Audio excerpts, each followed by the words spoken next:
2025 में DADR, DNS allowance, DNS relief arrear की चर्चा सरकारी कर्मचारियों और पेंशनर्स के बीच फिर से तेज हो गई है। कोरोना महामारी के समय जिन 18 महीनों की बढ़ोतरी सरकार ने रोक दी थी, उसका असर अब भी कई लोगों पर है। इस दौरान लाखों सरकारी कर्मचारी और पेंशनर्स अपनी बढ़ी हुई रकम की बाट जोड़ रहे हैं, क्योंकि उनके वेतन या पेंशन में उस समय का महंगाई भत्ता जोड़कर भुगतान नहीं हुआ। सरकार ने जनवरी 2020 से जून 2021 तक महंगाई भत्ता रिलीफ DADR को फ्रीज किया था। अब 2025 में जब फिर से महंगाई भत्ते में बढ़ोतरी हुई और 8वें वेतन आयोग की बातचीत शुरू हो गई, तो लोगों को उम्मीद है कि 18 महीने का बकाया एरियर मिलेगा। इस लेख में DA पायलट DR एरियर की पूरी प्रक्रिया और संभावित रकम के बारे में सरल भाषा में जानकारी दी जा रही है। सरकारी कर्मचारियों और पेंशनर्स को DADR का बकाया कब और कैसे मिलेगा, इसकी प्रक्रिया क्या है, कौन से नियम लागू होते हैं और कितना रुपया मिलने की संभावना है, यह सब जानना जरूरी है ताकि सभी व्यक्तिगत लाभ और सरकारी निर्देशों को समझकर सही फैसला लिया जा सके। DADR arrear calculation 2025 main terms. DADR arrear का मतलब है वो माह वर्ष में मिलने वाला बकाया पैसा जो DA महंगाई भत्ता या DR महंगाई राहत की बढ़ोतरी के बावजूद समय पर नहीं मिला। सरकारी प्रैक्टिस के अनुसार DADR साल में 2 बार बढ़ता है, जनवरी और जुलाई। जब सरकार DADR की बढ़ोतरी को फ्रीज कर देती है तो उस अवधि का एरियर बाद में दिया जाता है, जैसे 2025 में मिलने वाला 18 महीने का एरियर। महंगाई भत्ता और राहत मुख्य रूप से केंद्रीय सरकार के कर्मचारियों और पेंशनर्स के वेतन पेंशन में CPIIW इंडेक्स के हिसाब से तय होता है। हर 6 महीने में इसका प्रतिशत बढ़ता कम होता है, जो सीधे वेतन और पेंशन पर असर डालता है। 2025 में जुलाई के लिए DADR 58% तय किया गया है। एरियर की गणना पुराने फ्रीज किए गए महीनों पर लागू बढ़ी हुई दरों के हिसाब से होती है। एरियर मिलने की प्रक्रिया। एरियर उसी वेतन पेंशन खाते में जमा होता है जहां सामान्य वेतन पेंशन आती है। DADR की सरकार द्वारा बढ़ोतरी के बाद कैबिनेट से मंजूरी मिलती है और आधिकारिक अधिसूचना आती है। 18 महीने की फ्रीज अवधि का एरियर कुल रकम के हिसाब से 2-3 किस्तों में दिया जा सकता है।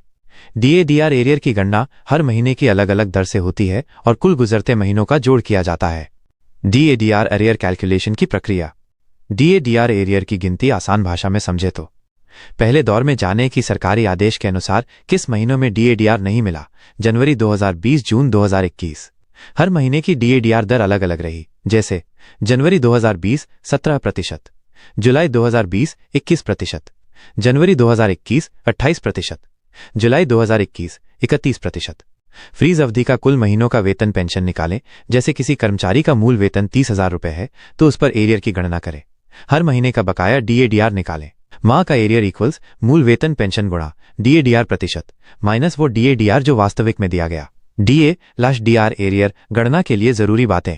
हर व्यक्ति का एरियर उसके बेसिक पे पेंशन पर आधारित होगा। जिनका बेसिक वेतन जितना ज्यादा उतना ज्यादा एरियर रकम मिलेगी। पेंशनर्स के लिए भी यही प्रक्रिया लागू होगी। सरकार कभी कभी एरियर का मान अलग अलग तरीके से, जैसे 2 किस्तों में देती है। Important points in DADR arrear 2025। Basic पे पेंशन ही एरियर की गणना का आधार है। हर किस्त का भुगतान उसी बैंक खाते में आएगा। हर कर्मचारी और पेंशनर को सही विवरण और किस्तों की सूचना सरकारी आदेश से ही मिलेगी। महंगाई भत्ते की दरें CPIIW इंडेक्स के अनुसार बदलती हैं। फ्रीज अवधि के महीने का एरियर ज्यादा होता है क्योंकि बढ़ी हुई दर उस समय नहीं मिली। सरकार के आधिकारिक आदेश के बाद ही रकम का भुगतान होता है।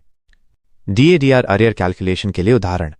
मान लीजिए किसी कर्मचारी का बेसिक वेतन 30,000 रुपये है। जनवरी 2020 DA 17%, 30,000 rupees times 0.17 equals 5,100 rupees. जुलाई 2020 DA 21%, 30,000 rupees times 0.21 equals 6,300 rupees. जनवरी 2021 DA 28%, 30,000 rupees times 0.28 equals 8,400 rupees. जुलाई 2021 DA 31%, 30,000 rupees times 0.31 equals 9,300 rupees. इस तरह हर महीने का एरियर जोड़कर 18 महीनों का कुल बकाया निकलता है। इसमें पहले से मिले पुराने DA को घटा लें।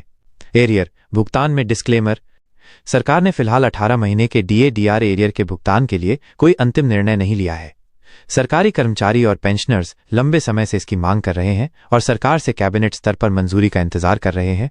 तमाम अफवाहों और मीडिया रिपोर्ट्स के बीच सिर्फ सरकारी नोटिफिकेशन और आधिकारिक वेबसाइट पर भरोसा करें। फिलहाल 2025 में कुछ वेबसाइट्स और वीडियो पर इसकी चर्चा जरूर हो रही है, लेकिन सरकार की ओर से कोई पक्का आदेश नहीं आया है।